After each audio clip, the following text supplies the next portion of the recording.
Welcome to Kenton's videos. Enjoy the video. You're starting in the app, sign in and get straight to the feature. Once logged in, immediately confirm Exness has camera access. The scan won't work without it. Make sure your device's camera is clean and that you're on a steady connection, then locate the app menu. Instead of searching settings, look for the prominent QR or scan icon in the main toolbar or the Payment/Transfers section. Tap that icon now to open the live scanner and prepare to position the code in frame. Once the scanner view is active, align the QR code within the guide box. The app reads it automatically, so you don't press any capture button.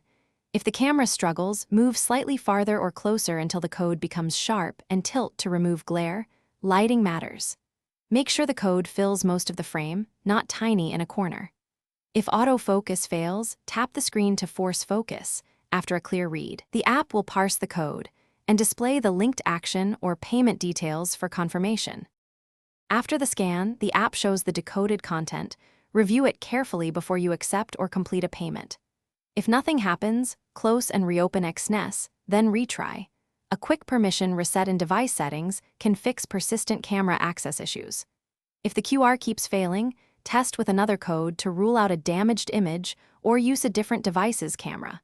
And if parsed data seems wrong or the transaction won't proceed, contact Exness support with a screenshot. Thanks for watching. Consider subscribing if we helped you.